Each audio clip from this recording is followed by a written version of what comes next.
All right, you my friends, welcome back. I've got a special guest with me. Brittany Glauz joins me, who is the founder and creator of Brush with Britt.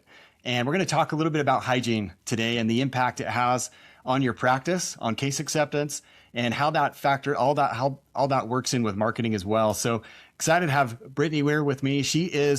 A she's a lot of things actually. I was reading through her bio and it's so cool. And this is one of the reasons why I'm so pumped to have her on here is because she has such a wealth of knowledge. She's got the clinical side, but she also understands the business and marketing side as well. And so this is going to be a really great conversation. So Brittany Glauz is the creator of Brush with Britt. She's been able to leverage her knowledge and expertise to provide invaluable guidance and support to dental hygienists everywhere, inspiring them to advance their careers. With a following of over 150,000 on TikTok, 100,000 on Instagram, and a podcast with 100 plus episodes, Brittany's impact on the industry is undeniable. She is dedicated to advancing the careers of dental hygienists through interprofessional collaboration and medical dental integration. This has earned her the 2023 Award of Distinction and the World Hygienist Award in 2024, which is awesome. And her commitment has built a reputation as a respected leader and mentor in the dental hygiene community. So with that, welcome, Britt. So excited to have you on the show. Thank you so much. I know it's a mouthful of words, so I appreciate Well, it's that. all good too. I mean, it's so cool. I mean, every line I'm like, holy cow, this is awesome. I mean, you've just been able to do so much, and I'm so excited to have you on the show. It's going to be a lot of fun. Why don't you take a minute too and just kind of explain how you got to this point? You know, what got you into dentistry to start off with, and then what took you to this point that you're at right now? Yeah, I would love to share. So I originally got into the field as a registered dental assistant. And I did that for some time before pursuing hygiene, and ultimately took on hygiene at the time because it was the route that I was already on with my prereqs, and I wanted to become financially stable. So that's really what drew me to the career. I wasn't super passionate about prevention at the time, but luckily for me, getting through it, I actually found that I really love prevention. And I graduated in 2020, and so my program got shut down. And that's kind of when I took on social media and decided to put out the information and the posts that I was looking for when I was in dental hygiene school. And so it's kind of like the perfect timing with COVID and graduating. And it was before like even videos were reels were not even a thing. TikTok was not even a thing. Yeah. So it's kind of a perfect storm. And I just took that on and started creating content. And once I graduated, I continued my education and just kept on building from there. Like I just never stopped learning and got out there, went to dental conferences and started networking. And that's where, I've been able to take Brush with Britt to what it is today. That's awesome. And that's a great lesson for all of us, listening too. Just if you want to you make something happen, you start doing it. I mean, you start by creating content and that builds on itself. And then if you start reaching out and connecting with other people as well, all of that has this multiplier effect on the growth of your business or the vision that you have, And so I think for dentists and really hygienists and all the dental practices in general, like that's a huge lesson right there. I think some people are a little hesitant to take that initial step. They feel awkward, they feel a little uncomfortable, they feel vulnerable, and they don't like how they sound or they don't like how they look on camera. And so that stops them from doing it. So actually, let me just ask you about that, Britt, if you don't mind. What were some of the thoughts that you had initially when you first started? Or did you just know that I'm going to do this regardless? I didn't just know. Like, I feel like at the time it was just picture posts. So at that point, it was a lot easier, I feel like, to just, take a picture, write a caption, and you didn't have to show up as like this, your personality Yeah. and like your voice, like you were saying. So that wasn't really like in the cards at the time. But then as social media grows and still does, like you have to be able to change with it. And even now still I hate hearing my voice. Like I have a whole podcast It's and good. I don't like hearing my voice. But I think what like pushes me to keep going is just the fact that I know that I can help somebody. And that's why I'm like creating the content to begin with. So that kind of just pushes me past like, okay, whatever. If I don't like the way I sound, oh well. But if this information will help somebody out there, then that's why I want to do it. Yeah, and that makes it easier, right? I mean, when you're thinking about who you're trying to help, then you're less focused on, yeah, how am I being perceived right now, you know? And so that Yeah, does make it a everybody's lot going easier. to think something, so you might as well just make the content. They're going to think about it Yeah. whether you put it out there or not. So just do Yeah. it. It's a great point. Great point. Okay, well, let's get in. I've got a couple of questions for you, and we'll kind of riff on a few of these, but I wanted to get your thoughts on a few key things, and then we can kind of see where this takes us to. But I know that it's interesting too, because every practice is a little bit different as they look at hygiene and the role of hygiene in their practice. So one example is I worked with one of my clients early on in my career was a practice that historically didn't even have a hygienist. It was this kind of in and out churn and burn type of approach where they just wanted to get people in and do extractions. They wanted to do all this work and then really kind of never see them again, and then later on, most of my other practices are not like this, but there's contrasting that between a lot of practices that they value hygiene. They see it as, kind of this entry point into their practice. And it's something that it allows them to continually treat their patients and provide really kind of the best care possible in the long term, And so, talk to me a little bit about that. How is hygiene kind of that entryway, or how do you see hygiene and how it fits into the practice, I guess? Let's start there. I think for most practices, a lot of patients are seeing the hygienist the longest out of, throughout the appointments throughout the year and how long our appointments are. Like, yes, if they have extensive restorative work, they might be with the dentist for some time. But for the most part, patients are with us the longest out of everybody in the practice. And so we really do hold a huge role in that patient experience and retention when it comes to keeping the patient there in the practice and also referring patients. And a lot of the times, if you have a new patient, they are either being greeted by maybe a dental assistant or a hygienist. And that first visit, they might be the first face that patient sees is the hygienist. And we're really like starting the visit and setting the baseline or the tone for what that patient is going to expect at that practice. Yeah. Yeah, I think that's the key there too. I mean, that's kind of how I see it as well. You're just spending so much time with the hygienist, and if I'm thinking about, I have a daughter who's, I've got four daughters actually. So, but my oldest has always had a rough time going to the dentist. And I remember a specific appointment, she was mortified. Like she just had built up this idea that it was going to be painful, that it was going to be terrible. And just anything that they were to do is going to be just a nightmare. And so I get that the feelings that some people have, especially as a parent trying to get your child to come, that they need the care, but they're not willing to, or you yourself are like, I don't want to be poked and prodded and all that.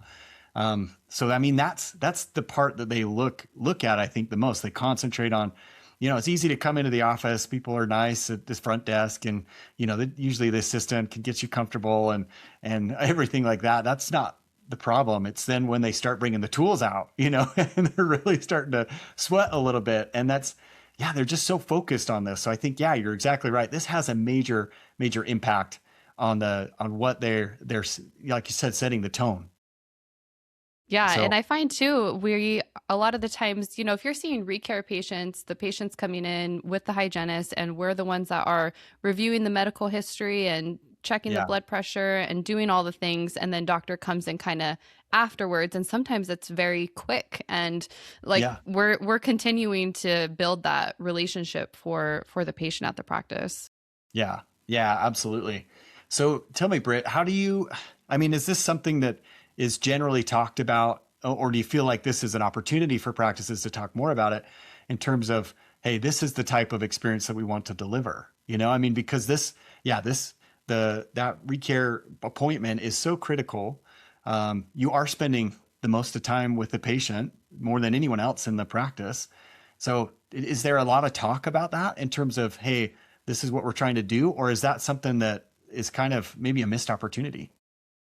I think it is a missed opportunity at a lot of practices, but the way things are evolving, I think that offices are starting to understand it more. And also with burnout in hygiene, us clinicians, us providers, like we want those appointments. We want to do the things that we were taught in hygiene school and be thorough. And that's what makes us feel complete as a provider, as a prevention specialist. And so there is definitely opportunity there for offices to start changing and to stand out because patients want that. Patients want to be taken care of and they want to learn. And I found that patients really appreciate the time that I spend going over things. Yeah. And so yeah, I think there is missed opportunity, but also a lot of opportunity for offices to pick up this change and kind of lead the way for the future of what hygiene and prevention should be. Yeah. Do you feel like dentists are open? Let's say if you're in the practice and you say, "Hey, I really think that I feel strongly we should be doing this, this, and this." How open are dentists generally to that type of feedback? I think it depends on the office. And also, insurance dictates so much of what we do. So it also, plays a huge role in what is leading that dentist's decision to do things. But I think that there are a lot of great dentists out there that are really open to it and they truly do want to retain their hygienists and have a good, thriving hygiene department because once you start learning about the numbers, you start to understand that, oh, there actually is production in hygiene and this is valuable to my practice. So I think it goes both ways. Yeah, absolutely. Absolutely. And that's something that just has struck me as we've been talking is just, yeah, the influence that a hygienist can have, obviously just on the patient experience, but I think just really in defining or maybe not defining, but also just kind of carrying out the vision or the culture of a practice, because you are, again, spending that much time with the patient and you have that much interaction. You're kind of setting the tone. You're kind of helping them see this is kind of what to expect when you come into the practice. Yeah. So And I think too, there are some hygienists that, maybe don't want to practice that way and that's not the practice for them. But then there's also like a lot of hygienists that do want to do those things and go the extra step, the extra mile for their patients and the practice. yeah, yeah. So, okay, so let's talk a little bit about referrals. Referrals is something that I always, man, it's just that's one thing that if I could encourage practice to do more, it'd just be focus on referrals. Because we do so little of it in terms of proactive efforts. We do good job clinically. We try to provide a good experience, but above and beyond that, we don't generally do a whole lot. We just kind of hope and pray that patients will send people our way. So talk to me about, yeah, if as a hygienist, what is your role in helping really kind of generate or orchestrate more referrals, would you say?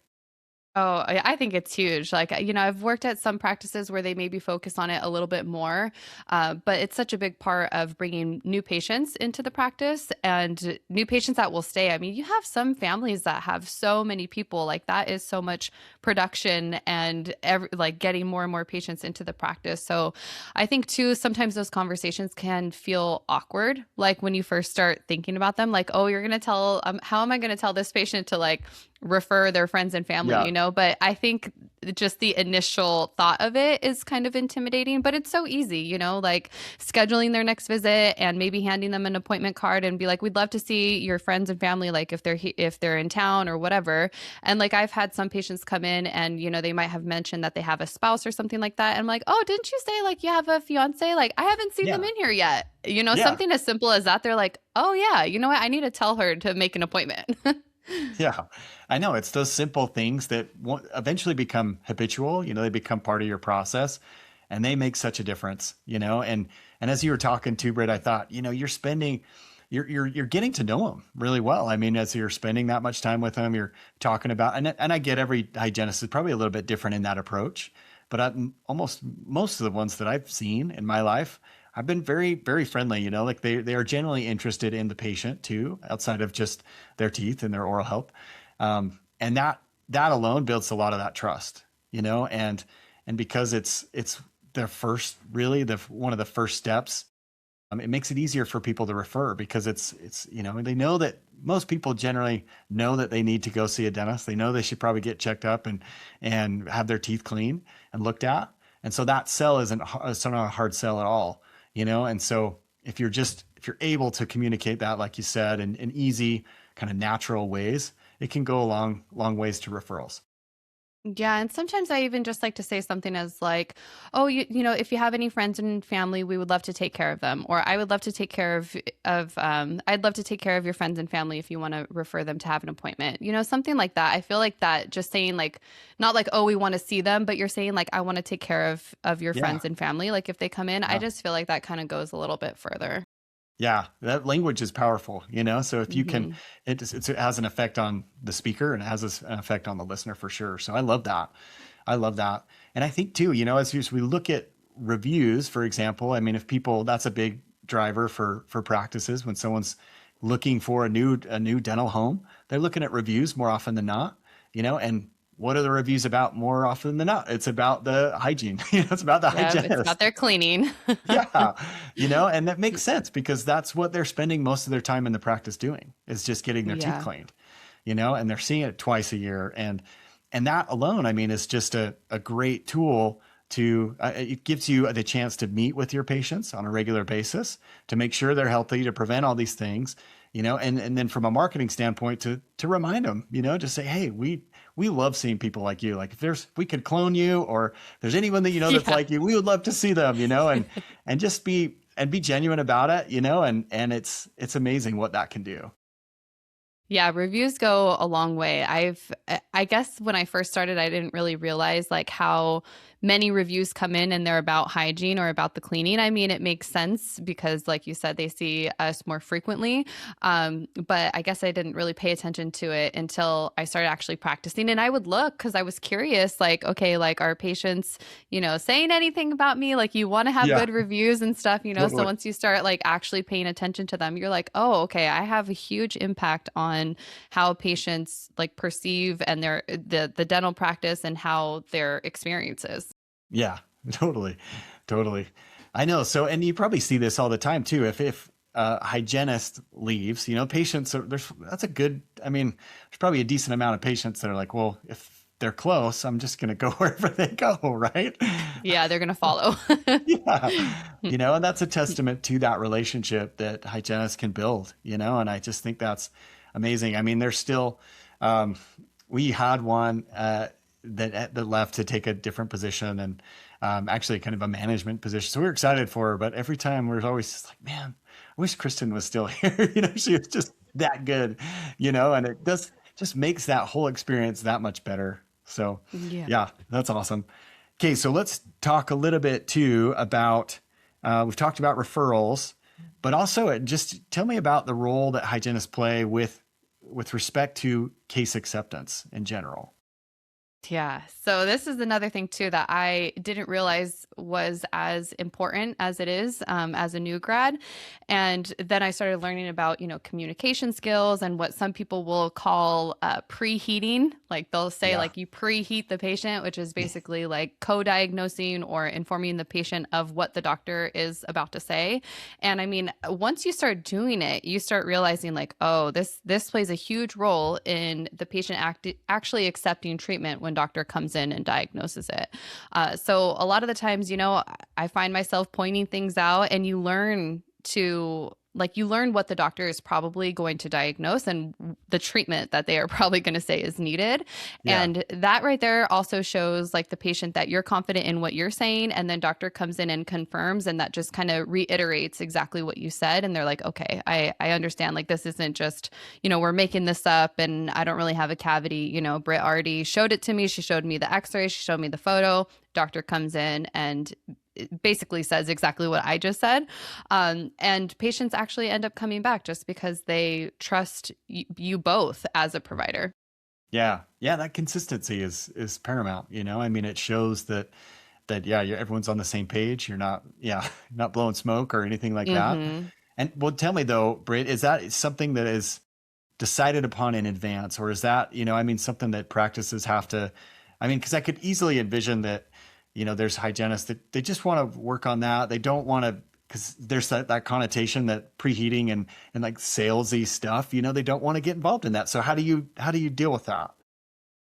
Yeah, I think for me, I just instead of thinking of it as like selling something, I thought about it as just like the patient's best interest for them to understand the treatment that is being diagnosed. I think just because in dentistry, a lot of the times patients just think, just because of the way dentistry or dentists have been perceived, it's like, I don't know why that's been the background, but people just think they're selling something, you know? So I feel like if I could help that patient understand the treatment that is needed, then the patient will be better off instead of them just thinking that we're trying to sell something. So that's kind of how I started to look at it. And I think it's all just in the communication part too, just making sure you're having the conversations with the patients and not letting them leave confused. A lot of the times that's when they're not coming back for treatment, is because they didn't understand it. And it does depend on the practice. Some dentists are going to want you to be more proactive in co-diagnosing, and some maybe don't want you to do that. But it takes time to learn too, because like in hygiene school, we were taught about it, but it wasn't like something that I knew I was going to be doing as much as I do now.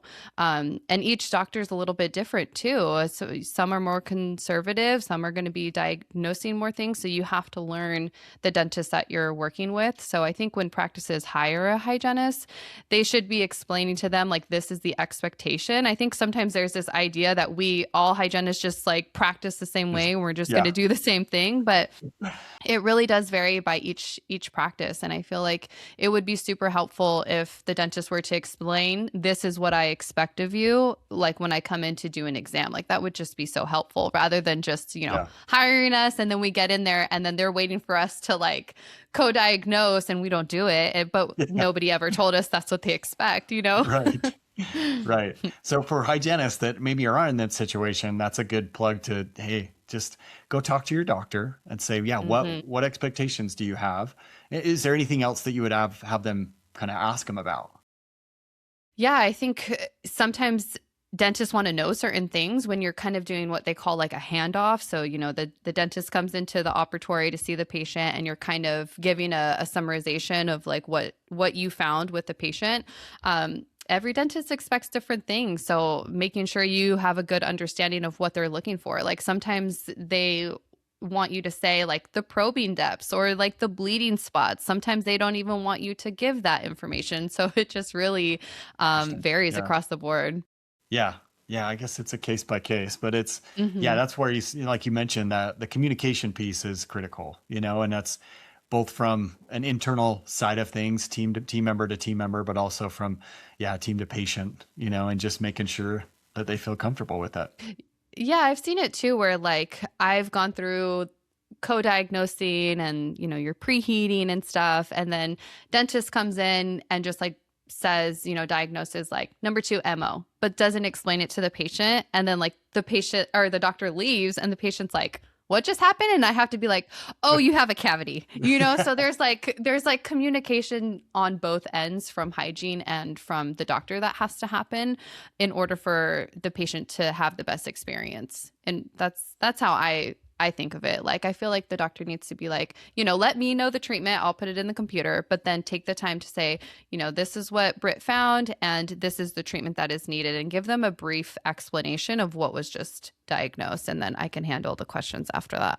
Yeah. Yeah. That would make sense to me. You know, as I'm thinking about it from a patient standpoint, just to have, the hygienist explain it, what they're finding along the way. And then the doctor comes in and validates or confirms that.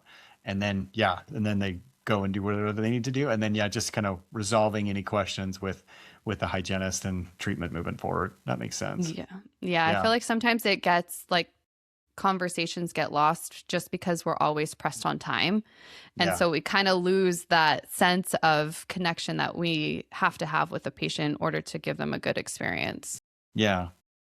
What are your thoughts too, Britt, on just the, you know, as we're talking about patient experience, do you like to kind of just involve the patient on every step of the way? You know, if they're going through a cleaning and this is what I'm doing right now, this is, you know, explaining why they're doing what they're doing, or is that just kind of a patient by patient basis, or is that just a process that you develop over time? What's kind of your take on that to deliver that you feel like a better patient experience?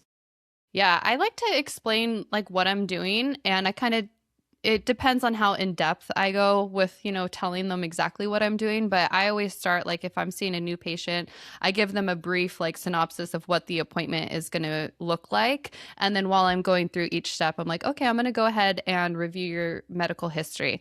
Okay, let me check your blood pressure real quick. Now I'm going to do your gum measurements. And I always explain a little bit about what those numbers mean before I start. And then, going through the cleaning process too, I also let them know, okay, I'm going to go ahead and use the ultrasonic now. This is what it does. Okay, I'm going to use some hand scale. Like, it's very Yeah. quick, but I do take a little bit of time just to let them know, like, what's going on. Because I know if I'm in an appointment and there's just things going on and moving around, you kind of feel lost in your visit, Yeah. and I think it's kind of nice to know just little steps of what's going on. Yeah, I love the idea of kind of laying it out beforehand, like a roadmap. It is what we're going to go through during the appointment, so patients can kind of visually see, internally and say, "Hey, oh, this is kind of where we're at in this stage of the appointment. I'm halfway there, or whatever." And Hmm. like you said, I think it can be pretty efficient. You don't have to stop and formally go and review through everything. It's just kind of as Yeah. you're going. And there's going to be a lot Yeah. of patients that have heard it and they don't, they might listen, they might not, but it's kind of a check in. Yeah. Like that. Yeah, and I always tell them too, like, I'll let them know like how long the visit's going to be, because I think sometimes like you're halfway through the visit and they're like, "How long is this going to take?" So I always say, "Okay, I have you down for an hour visit today for your prophy or whatever." Yeah. And then even things like the oral cancer screening, I always tell my patients like, "Okay, I'm going to go ahead and do an oral cancer screening. I'm just looking for any like lumps or bumps, anything that's abnormal, that's not normally there." That way they know in their head what I'm doing, because I think so often patients are just like, "Oh no, I've never had an oral cancer screening done." And it's like, you might have, like, they just Yeah. didn't tell you. Yeah. Yeah. Yeah. Good chances now, that they have, Yeah. they just didn't realize it. Yeah. Yeah. That's always so important, just to check in and let them know what's going on. And then they feel like they're in control. Yeah. Then they feel like, hey, okay, and now I know what we're doing, where we're going. They can always ask questions too. But I think just Hmm. if you're the one informing them, they're a lot more likely to ask questions too, because they're always doing that check in. Where if you're not, if they're kind of in the dark, then they might feel a little more hesitant to raise their hand or say anything. Yeah, absolutely. And I always say that too, raise your hand if you need anything, and then I'll do check-ins in between. And I have also been trying to be more intentional about like using the patient's name more frequently too throughout the visit, because I feel like that just helps them to just feel more confident in their provider. And before, I might not like say their name very often, but now I'm like, "Hey, Mark, are you doing okay?" And I Yeah. feel like that's kind of like reassuring. Yeah, absolutely. What do they say? The favorite sound is the sound of your own name or Yeah. something, Yep. Yeah. It's- Yeah. Exactly. yeah, that goes a long way, especially when that, like, you might not always remember someone else's name, but when they remember your name, you're like, wow, that's cool. Yeah. It feels I wish good. I It could be feels like good. that. Yeah, totally. Totally. Okay, well, let me switch gears a little bit, and ask you, about, so this is, yeah, what do patients ask about that might not make it to the doctor's ears, that they might not be comfortable asking a doctor, for example, but they feel comfortable with you and they're going to ask you. So what are some of those things that you hear in the chair? I think oftentimes it's about treatment. Honestly, like I think it's the doctor diagnosing something and then leaving, and then them being like, "Wait, I have to get a what?" And Yeah. like, "Wait, what is that?" Problem. They always ask more in-depth questions about the treatment as soon as the doctor leaves. Yeah. Yeah. Yeah. And so I know, and that just kind of speaks to the relationship, right? I mean, that they feel comfortable with you, that you've spent the time with them. And often doctors are so, they're kind of going from op to op and doing lots of different things. So yeah, I mean, it just shows that comfort level with the patient. Yeah, absolutely. So is there anything that you feel like, you know, um, as a hygienist that you would want your doctor to know? I mean, is there something that, and I get that this can be somewhat of a sticky situation or delicate situation, but what are things that doctors should know that they might not know from a hygiene perspective? If that makes sense. Just about like being a hygienist or working in a practice, or in what way? Yeah, I'd say both. Yeah, I was kind of Both. thinking it both, yeah, from your role as a hygienist, but also just kind of comprehensively as a practice. This is what I'm seeing from my viewpoint. Yeah, I think as a hygienist, the thing that has kept me in a role and has made me feel whole as a provider is just having the autonomy to practice prevention in the way that I was taught to do. I think a lot of the times we are restricted on the things that we want to be able to do. And it's just made all the difference having a doctor that truly values patient care, and even something like a hypertension screening and giving a patient a medical clearance when we are supposed to makes all the difference. And that's where you really feel like, okay, I am saving lives through prevention. And that keeps me in a practice knowing that I'm able to provide my patient with the best care.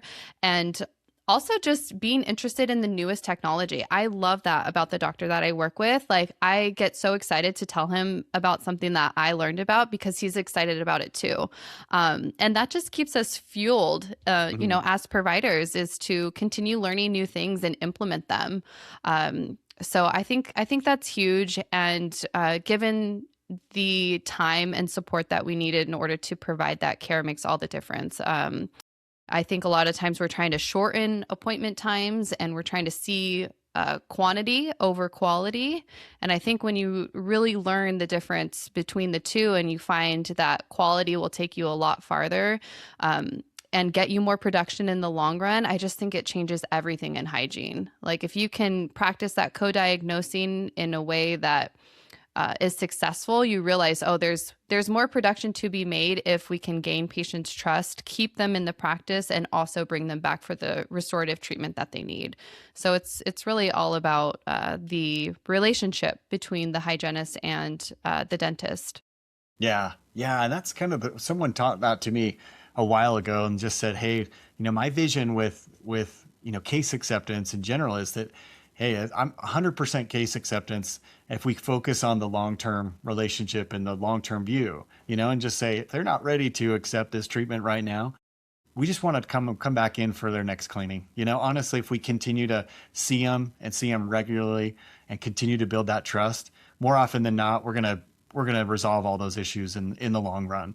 And so I think if having that kind of mindset helps out tremendously, and it just builds that patient loyalty, and that's what helps the practice so much. It takes off, for me, it just removes a lot of that pressure, that you're trying to get them to accept this treatment all at once. And patients feel that sometimes, and they're like, oh man, they might be financially okay to do it, but they just feel overwhelmed with all that, And so I think if you are, yeah, kind of stepping back and just saying, hey, we'll take this piece by piece, or whenever you're ready, we're still here for you. And it doesn't mean that if you don't accept this treatment, we're not here for you. And I think that's just where, yeah, it's if they have that good relationship with the hygienist, they're going to be coming back for their 6-month appointment, and then, yeah, like you said, all that quality is there, and that leads to ultimately more production and more case acceptance. Yeah, I think that's a good point too, because like when I was always trained, to review the pending treatment with the patient. And so that's something that I always do when I see a patient. Like, I'm like, oh, have you thought about this, getting this done? Were you still thinking about, Invisalign or Yeah. clear aligners? Or if they have a pending cavity that they haven't gotten done, I'll say, oh, do you remember that you had a cavity on tooth number 2? And sometimes they're like, no. And I'm like, Yeah. okay, well, here's your x-ray. This is what doctor diagnosed last time. And I just review it with them. And like you said, I mean, definitely there are financial barriers there, but I think long term, if you're able to retain that patient, they end up coming back for the treatment when they can. Yeah. Yeah. Yeah. Absolutely. Absolutely. Okay, Britt, we're kind of coming down to it, but I want to ask you a couple more questions real quick. What are, and you've mentioned a few of them, but what are some of the most missed opportunities you feel like from a hygienist standpoint? What are those missed opportunities when it comes to hygiene? You feel like the practices are really kind of dropping the ball on? Yeah, I think the biggest one is getting quantity over quality. Yeah. So shortening our appointment times and taking away the time that we already have. Kind of missing the mark of of communication to building those communication skills, which sounds so weird when you first get into dentistry. You're like, what does that have to do with Yeah. what I'm doing? But it does Yeah. play a big role. And really strengthening that bond between the dentist and the hygienist. Yeah. So with that in mind, what are some ways that you can do that to make it a stronger bond, a stronger relationship? I think continuing education is a great way to do that. Finding a class that you're both interested in and attending it together and maybe implementing it in the practice. We just started using AI for uh, helping to look at x-rays and everything. And that's Yeah. been really fun because we're able to like look at it together. And again, it's like a co-diagnosing, but also like it shows bone levels, it shows perio. So I think continuing education is a great way to do that. Yeah. Yeah. It's kind of a discovery for both of you, going through that Hmm. together. And yeah, I love that. I love that. What are, from a marketing standpoint, what would you say are ways that you can make that marketing more authentic, and patient friendly from the chair? So, I was thinking about, would you feel comfortable, like if a practice were promoting just to come in for cleaning, to feature like the hygienist and a little bit more about that specific, that provider instead of just the doctor as a whole? Or, what are some ways, I guess, yeah, to make it more effective, would you say?